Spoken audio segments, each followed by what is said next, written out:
CHAPTER XIX.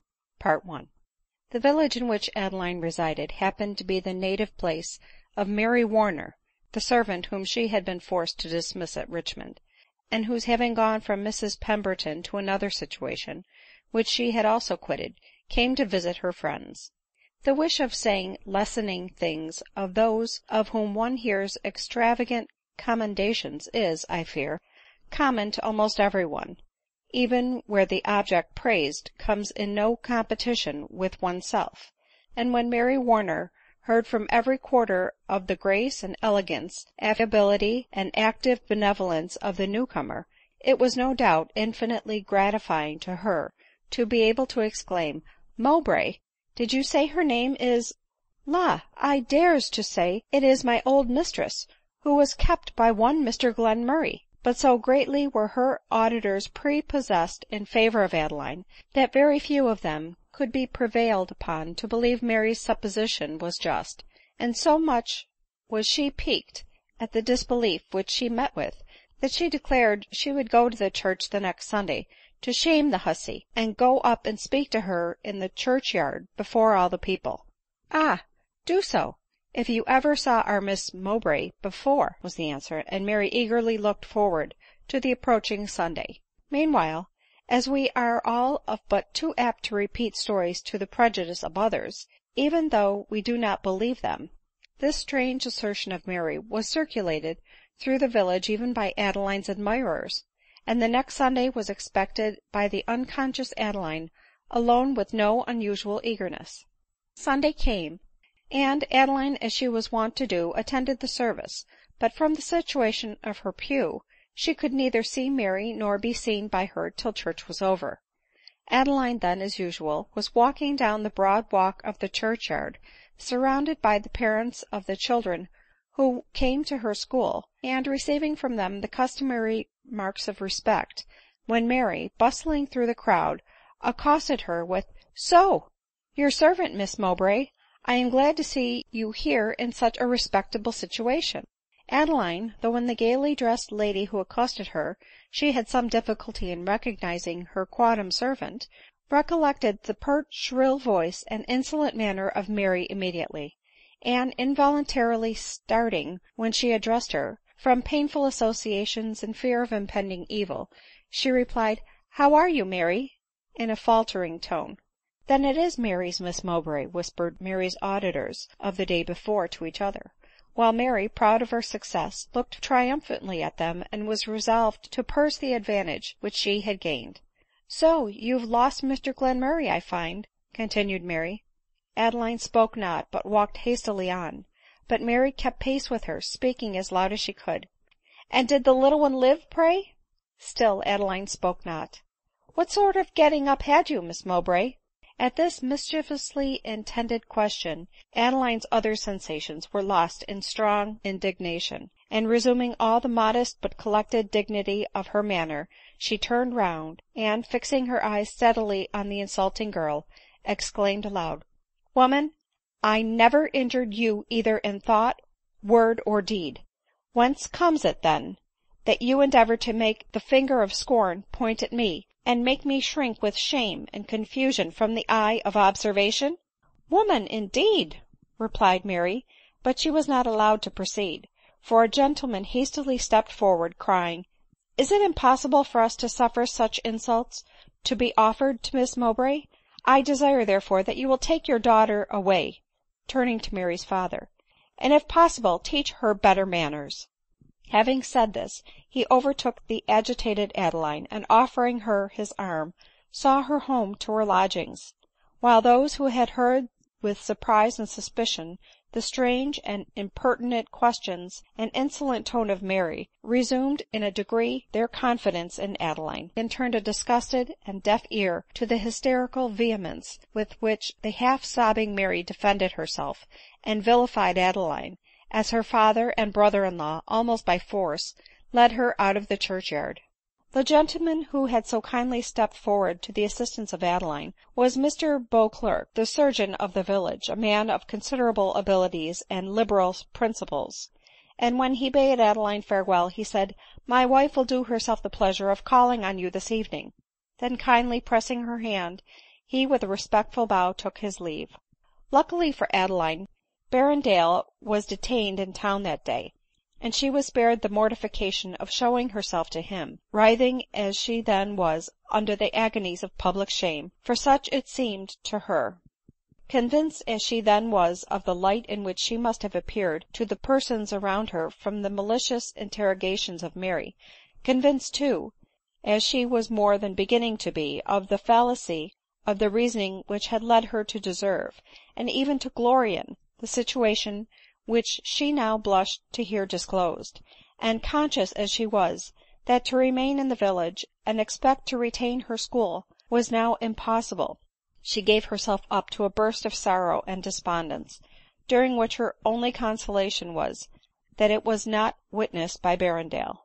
It never for a moment entered into the ingenuous mind of Adeline that her declaration would have more weight than that of Mary Warner, and that she might, with almost a certainty of being believed, deny her charge entirely. On the contrary, she had no doubt that Mrs. Beauclerc was coming to inquire into the grounds for Mary's gross address, and she was resolved to confess to her all the circumstances of her story. After church in the afternoon Mrs. Beauclerc arrived, and Adeline observed with pleasure that her manner was even kinder than usual. It was such as to ensure the innocent of the most strenuous support, and to invite the guilty to confidence and penitence. " Never, my dear Miss Mowbray," said Miss Beauclerc, " did I call on you with more readiness than now, as I come assured that you will give me not only the most ample authority to contradict, but the fullest means to confute, the vile calumnies which that malicious girl Mary Warner has, ever since she entered the village, been propagating against you. But indeed she is so little respected in her rank of life, and you so highly in yours, that your mere denial of the truth of her statement will, to every candid mind, be sufficient to clear your character." Adeline never before was so strongly tempted to violate the truth, and there was a friendly earnestness in Mrs. Beauclerc's manner, which proved that it would be almost cruel to destroy the opinion which she entertained of her virtue. For a moment Adeline felt disposed to yield to the temptation, but it was only for a moment, and in a hurried and broken voice she replied, " Mary Warner has asserted of me nothing but —" here her voice faltered. " Nothing but falsehoods, no doubt," interrupted Mrs Beauclerc triumphantly. " I thought so." " Nothing but the truth," resumed Adeline. " Impossible !" cried Mrs Beauclerc, dropping the cold hand which she held ; and Adeline, covering her face and throwing herself back in the chair, sobbed aloud.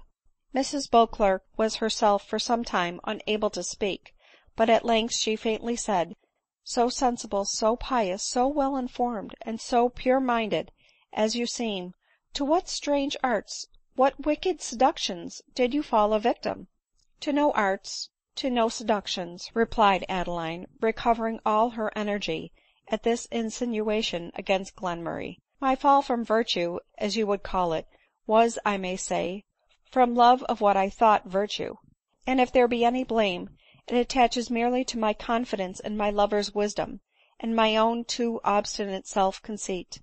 But you, dear madam, deserve to hear my whole story ; and if you can favor me with an hour's attention, I hope at least to convince you that I was worthy of a better fate than to be publicly disgraced by a malicious and ignorant girl." Mrs Beauclerc promised the most patient attention, and Adeline related the eventful history of her life, slightly dwelling on those parts of it which in any degree reflected on her mother, and extolling most highly her sense, her accomplishments, and her maternal tenderness.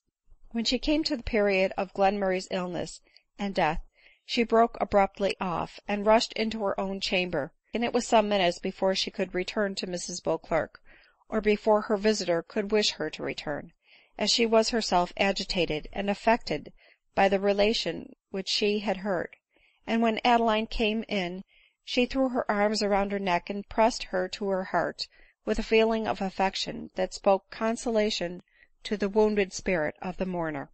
She then resumed her narration, and having concluded, Mrs Beauclerc, seizing her hand, exclaimed, " For God's sake, marry Mr Berrendale immediately, and abjure for ever at the foot of the altar those errors in opinion to which all your misery has been owing." " Would I could atone for them some other way," she replied. " Impossible ; and if you have any regard for me, you will become the wife of your generous lover ; for then, and not till then, can I venture to associate with you." " I thought so," cried Adeline ;" I thought all idea of remaining here with any chance of keeping my scholars was now impossible." " It would not be so," replied Mrs Beauclerc, " if every one thought like me. I should consider your example as a warning to all young people ; and to preserve my children from evil, I should only wish them to hear your story, as it inculcates most powerfully how vain are personal graces, talents, sweetness of temper, and even active benevolence, to insure respectability and confer happiness, without a strict regard to the long established rules for conduct, and a continuance in those paths of virtue and decorum which the wisdom of ages has pointed out to the steps of every one. But others will, no doubt, consider that continuing to patronize you would be patronizing vice ; and my rank in life is not high enough to enable me to countenance with you any chance of leading others to follow my example ; while I should not be able to serve you, but should infallibly lose myself. But some time hence, as the wife of Mr Berrendale, I might receive you as your merits deserve. Till then —" Here Mrs Beauclerc paused, and she hesitated to add, " we meet no more." Indeed it was long before the parting took place. Mrs Beauclerc had justly appreciated the merits of Adeline, and thought she had found in her a friend and companion for years to come. Besides, her children were most fondly attached to her ; and Mrs Beauclerc, while she contemplated their daily improvement under her care, felt grateful to Adeline for the unfolding excellences of her daughter. Still, to part with her was unavoidable ; but the pang of separation was in a degree soothed to Adeline by the certainty which Mrs Beauclerc's sorrow gave her, that, spite of her errors, she had inspired a real friendship in the bosom of a truly virtuous and respectable woman ; and this idea gave a sensation of joy to her heart to which it had long been a stranger. The next morning some of her parents, whom Mary's tale had not yet reached, sent their children as usual ; but Adeline refused to enter upon any school duties, bidding them affectionately farewell, and telling them that she was going to write to their parents, as she was obliged to leave her present situation, and declining keeping school, meant to reside, she believed, in London. The children on hearing this looked at each other with almost tearful consternation, and Adeline observed with pleasure the interest which she had made to herself in their young hearts. After they were gone, she sent a circular letter to her friends in the village, importing that she was under the necessity of leaving her present residence, but that whatever her future situation might be, she should always remember with gratitude the favors which she had received at The necessity that drove her away was, by this time, very well understood by every one. But Mrs Beauclerc took care to tell those who mentioned the subject to her, the heads of Adeline's story, and to add always, " and I have reason to believe that as soon as she is settled in town she will be extremely well married." To the mulatto the change in Adeline's plans was particularly pleasing, as it would bring her nearer to her son, and nearer William, from whom nothing but a sense of grateful duty to Adeline would so long have divided her. But Savanna imagined that Adeline's removal was owing to her having at last determined to marry Mr Berrendale, an event which she, for Adeline's sake, earnestly wished to take place, though for her own she was undecided whether to desire it or not, as Mr Berrendale might not, perhaps, be as contented with her services as Adeline was. While these thoughts were passing in Savanna's mind, and her warm and varying feelings were expressed by alternate smiles and tears, Mr Berrendale arrived from town ; and as Savanna opened the door to him, she, half whimpering, half smiling, dropped him a very respectful courtesy, and looked at him with eyes full of unusual significance. " Well, Savanna, what has happened ? Any thing new or extraordinary since my absence ?" said Berrendale. " Me tink not of what have happen, but what will happen," replied Savanna. " And what is going to happen ?" returned Berrendale, seating himself in the parlor. "And where is your mistress?" "She dress herself, that dear missus," replied Savanna, lingering with the door in her hand, "and I 'ope to 'ave a dear mess too." "What?" cried Berrendale, starting wildly from his seat, "what did you say?" "Why, me 'ope my missus be married soon." "Married! To whom?" cried Berrendale, seizing her hand, and almost breathless with alarm. "Why, to you, sure," exclaimed Savanna; "and den me hope you will not turn away poor Savanna." "What reason you have, my dear Savanna, for talking thus, I cannot tell, nor dare I give way to the sweet hopes which you excite; but if it be true that I may hope, depend on it you shall cook my wedding dinner, and then I am sure it will be a good one." "Can full joy eat?" asked the mulatto thoughtfully. "A good dinner is a good thing, Savanna," replied Berrendale, "and ought never to be slighted." "Me good dinner dey I marry, but I not eat it. O sir, pity people look best in deir wedding clothes, but my William look well all day and every day, and perhaps you will too, sir. And den I 'ope to cook your wedding dinner, next day dinner, and all your dinners." "And so you shall, Savanna," cried Berrendale, grasping her hand, "and I—" Here the door opened, and Adeline appeared, who, surprised at Berrendale's familiarity with her servant, looked gravely, and stopped at the door with a look of cold surprise. Berrendale, awed into immediate respect, for what is so timid and respectful as a man truly in love, bowed low, and lost in an instant all the hopes which had elevated his spirits to such an unusual degree. Adeline, with an air of pique, observed, that she feared she interrupted them unpleasantly, as something unusually agreeable and enlivening seemed to occupy them as she came in, over which her entrance seemed to have cast a cloud. The mulatto had by this time retreated to the door, and was on the point of closing it, when Berrendale stammered out, as well as he could, "Savanna was indeed raising my hopes to such an unexpected height, that I felt almost bewildered with joy. But the coldness of your manner, Miss Mowbray, has sobered me again." "And what did Savanna say to you?" cried Adeline. I say," cried Savanna, returning, "dat is, he say I should be let cook de wedding dinner." Adeline, turning even paler than she was before, desired her coldly to leave the room, and seating herself at the greatest possible distance from Berrendale, leaned for some time in silence on her hand, he not daring to interrupt her meditations. But at last she said, "What could give rise to this singular conversation between you and Savanna, I am wholly at a loss to imagine. Still, I must own that it is not so ill timed as it would have been some weeks ago. I will own, that since yesterday I have been considering your generous proposals with the serious attention which they deserve."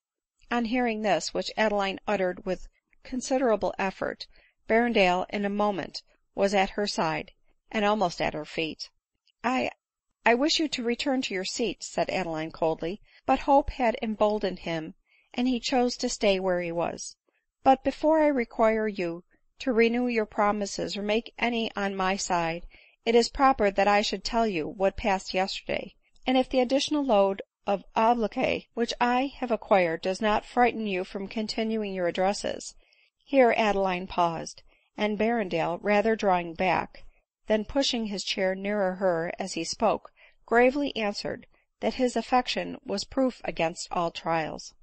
Adeline then briefly related the scene in the churchyard, and her conversation with Mrs Beauclerc, and concluded thus: "In consequence of this, and of the recollection of his advice, and his decided opinion, that by becoming the wife of a respectable man, I could alone expect to recover my rank in society, and consequently my usefulness, I offer you my hand, and promise in the course of a few months to become yours in the sight of God and man."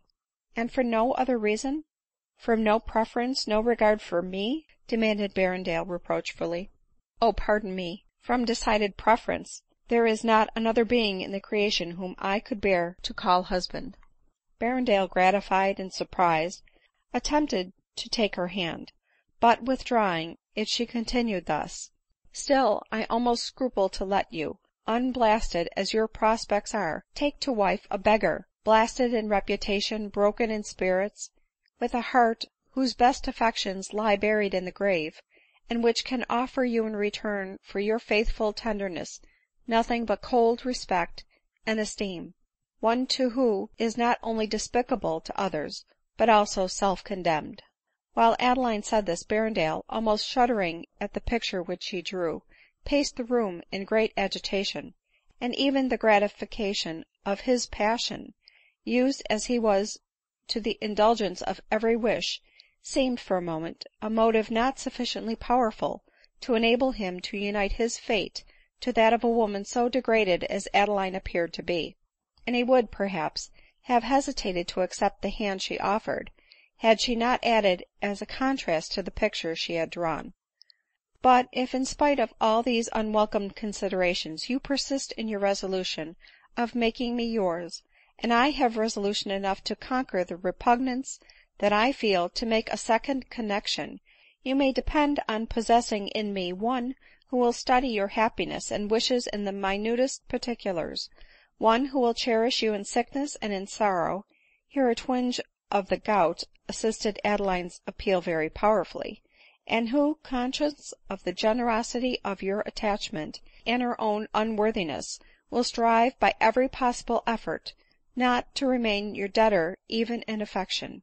Saying this, she put out her hand to Berrendale; and that hand, and the arm belonging to it, were so beautiful, that he had so often envied Glenmurray while he saw them tenderly supporting his head; and while the vision of approaching gout, and Adeline bending over his restless couch, floated before him, and all his prudent considerations vanished; and, eagerly pressing the proffered hand to his lips, he thanked her most ardently for her kind promise, and, putting his arm round her waist, would have pressed her to his bosom. But the familiarity was ill timed.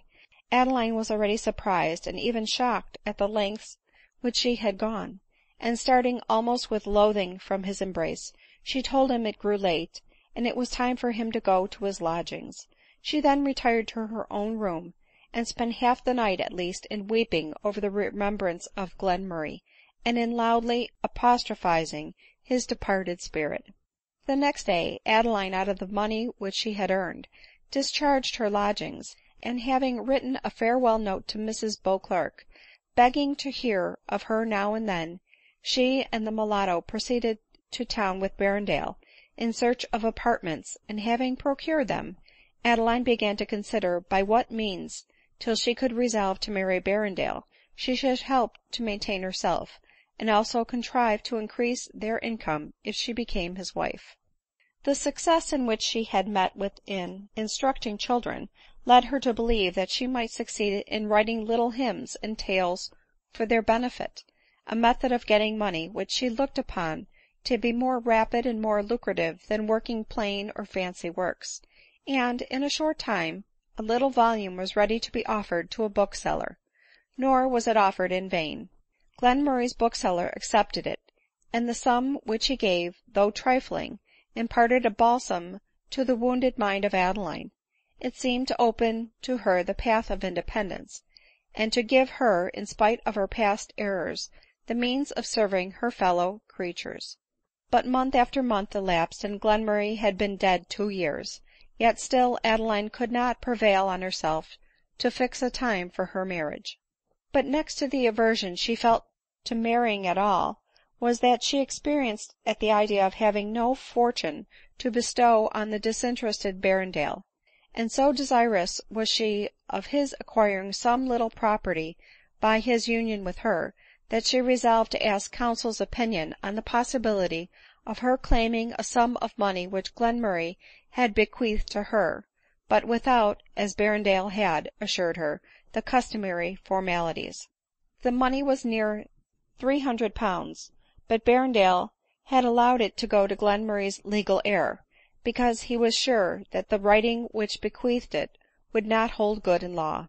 Still Adeline was so unwilling to be under so many pecuniary obligations to a man whom she did not love, that she resolved to take advice on the subject, much against the will of Berrendale, who thought the money might as well be saved; but as a chance for saving the fee, he resolved to let Adeline go to the lawyer's chambers alone, thinking it likely that no fee would be accepted from so fine a woman. Accordingly, more alive to economy than to delicacy or decorum, Berrendale, when Adeline, desiring a coach to be called, summoned him to accompany her to the Temple, pleading terror of an impending fit of the gout, and begged her to excuse his attendance; and Adeline, unconscious of the real cause of his refusal, kindly expressing her sorrow for the one he feigned, took the counsellor's address and got into the coach, Berrendale taking care to tell her, as she got in, that the fare was but a shilling. The gentleman, Mr Langley, to whom Adeline was going, was celebrated for his abilities as a chamber counsellor, and no less remarkable for his gallantries. But Berrendale was not acquainted with this part of his history, else he would not, even to save a lawyer's fee, have exposed his intended wife to a situation of such extreme impropriety; and Adeline was too much a stranger to the rules of general society to feel any great repugnance to go alone on an errand so interesting to her feelings. The coach having stopped near the entrance of the court to which she was directed, Adeline, resolving to walk home, discharged the coach, and knocked at the door of Mr Langley's chambers. A very smart servant out of livery answered the knock, and Mr Langley being at home, Adeline was introduced to his apartment. Mr Langley, though surprised at seeing a lady of a deportment so correct and of so dignified an appearance enter his room unattended, was inspired with so much respect at sight of Adeline, whose mourning habit added to the interest which her countenance never failed to excite, that he received her with bows down to the ground, and leading her to a chair, begged she would do him the honor to be seated and impart her commands. Adeline, embarrassed, she scarcely knew why, at the novelty of her situation, drew the paper from her pocket and presented it to him. " Mr Berrendale recommended me to you, sir," said Adeline faintly. " Berrendale — Berrendale — oh, ay, I remember — the cousin of Mr Glenmurray. You know Mr Glenmurray too, ma'am, I presume. Pray how is he?" Adeline, unprepared for this question, could not speak, and the voluble counsellor went on. " Oh, I ask your pardon, madam, I see. Pray, might I presume so far, how long has that extraordinarily clever man been lost to the world?" " More than 2 years, sir," replied Adeline faintly. " You are, may I presume so far, you are his widow?" Adeline bowed. There was a something in Mr Langley's manner and look so like Sir Patrick's, that she could not bear to let him know she was only Glenmurray's mistress. " Gone more than 2 years, and you still in deep mourning? Amiable susceptibility! How unlike the wives of present day! But I beg your pardon. Now to business." So saying, he perused the paper which Adeline had given him, in which Glenmurray simply stated that he bequeathed to Adeline Mowbray the sum of £260, in the 5 per cents, but it was signed by only one witness. " What do you wish to know, madam?" asked the counsellor. " Whether this will be valid, as it is not signed by 2 witnesses, sir." " Why, really not," replied Langley, " though the heir at law, if he have either equity or gallantry, could certainly not refuse to fulfil what evidently was the intention of the testator. But then it is very surprising to me that Mr Glenmurray should have wished to leave any thing from the lady whom I have the honor to behold. Pray, madam, if I might presume to ask, who is Adeline Mowbray?" I am Adeline Mowbray," replied Adeline in great confusion. " You, madam ? Bless me, I presumed — and pray, madam, if I may make so bold, what was your relationship to that wonderfully clever man? His niece, his cousin, or —" "I was no relation of his," said Adeline still more confused; and this confusion confirmed the suspicion which Langley entertained, and also brought to his recollection something which he had heard of Glenmurray's having a very elegant and accomplished mistress. " Pardon me, dear madam," said Mr Langley, " I perceive now my mistake ; and I now perceive why Mr Glenmurray was so much the envy of those who had the honor of visiting at his house.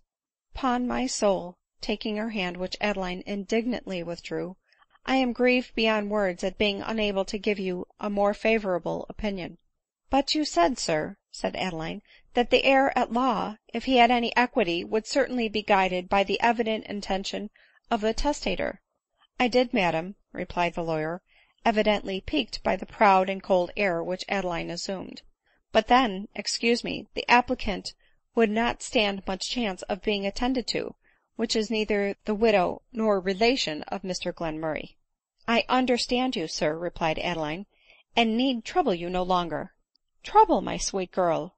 returned Mr Langley ;" call it not trouble. Here his gallant effusions were interrupted by the sudden entrance of a very showy woman, highly rouged, and dressed in the extremity of the fashion, and who, in no very pleasant tone of voice, exclaimed, " I fear I interrupt you." " Oh, not in the least," replied Langley, blushing even more than Adeline ;" my fair client was just going.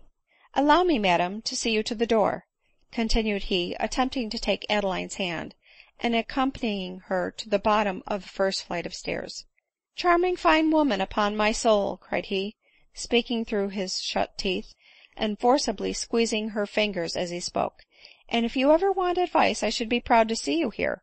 At present I am particularly engaged," with a significant smile, " but —" Here Adeline, too angry to speak, put the fee in his hand, which he insisted on returning ; and, in the struggle, he forcibly kissed the ungloved hand which was held out, praising its beauty at the same time, and endeavoring to close her fingers on the money. But Adeline indignantly threw it on the ground, and rushed down the remaining staircase, overhearing the lady, as she did so, exclaim, " Langley, is not that black mawkin gone yet ? Come up this moment, you devil !" while Langley obsequiously replied, " Coming this moment, my angel." Adeline felt so disappointed, so ashamed, and so degraded, that she walked on some way without knowing whither she was going ; and when she recollected herself, she found that she was wandering from court to court, and unable to find the avenue to the street down which the coach had come ; while her very tall figure, heightened color, and graceful carriage made her an object of attention to every one whom she met. At last she saw herself followed by two young men ; and as she walked very fast to avoid them, she by accident turned into the very lane which she had been seeking ; but her pursuers kept pace with her, and she overheard one of them say to the other, " A devilish fine girl ! Moves well too. I cannot help thinking that I have seen her before." " And so do I. Oh zounds ! by her height, it must be that sweet creature who lived at Richmond with that crazy fellow Glenmurray." Here Adeline relaxed in her pace. The name of Glenmurray, that name which no one since his death had ventured to pronounce in her presence, had during the last half hour been pronounced several times ; and unable to support herself from a variety of emotions, she stopped, and leaned for support against the wall. " How do you do, my fleet and sweet girl ?" said one of the gentlemen, patting her on the back as he spoke ; and Adeline, roused at the insult, looked at him proudly and angrily, and walked on. " What, angry, if I may be so bold ?" with a sneering smile. " Fair creature, may I ask where you live now ?"" No, sir," replied Adeline, " you are wholly unknown to me ; but were you to tell me where you live, we might cease to be strangers. But perhaps your favors are all bespoken. Pray who is your friend now ?"" Oh, I have but few friends," cried Adeline mournfully. " Few ! the devil !" replied the young templar ;" and how many would you have ?" Here he put his arm round her waist ; and his companion giving way to a loud fit of laughter, Adeline clearly understood what he meant by the term friend ; and summoned up all her spirit, she called a coach which luckily was passing, and turning round to her tormentor with great dignity, said, " Though the situation, sir, in which I once was, may, in the eyes of the world and in yours, authorize and excuse your present insulting address, yet, when I tell you that I am on the eve of marriage with a most respectable man, I trust that you will feel the impropriety of your conduct, and be convinced of the fruitlessness and impertinence of the questions which you have put to me." " If this be the case, madam," cried the gentleman, " I beg your pardon, and shall take my leave, wishing you all possible happiness, and begging you to attribute my impertinence wholly to my ignorance." So saying, he bowed and left her, and Adeline was driven to her lodgings. " Now," said Adeline, " the the die is cast. I have used the sacred name of wife to shield me from insult, and I am therefore pledged to assume it directly. Yes, he was right. I find I must have a legal protector." She found Berrendale rather alarmed at her long absence, and, with a beating heart, she related her adventures to him ; but when she said that Langley was not willing to take the fee, he exclaimed, " Very genteel in him, indeed. I suppose you took him at his word ?"" Good heavens !" replied Adeline, " do you think I would deign to owe such a man a pecuniary obligation ?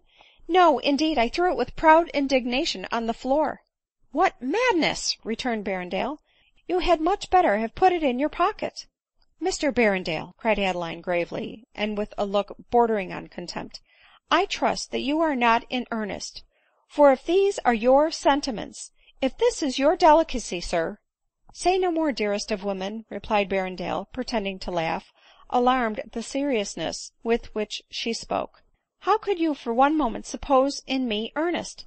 Insolent coxcomb ! I wish I had been there." " I wish you had," said Adeline, " for then no one would have dared to insult me."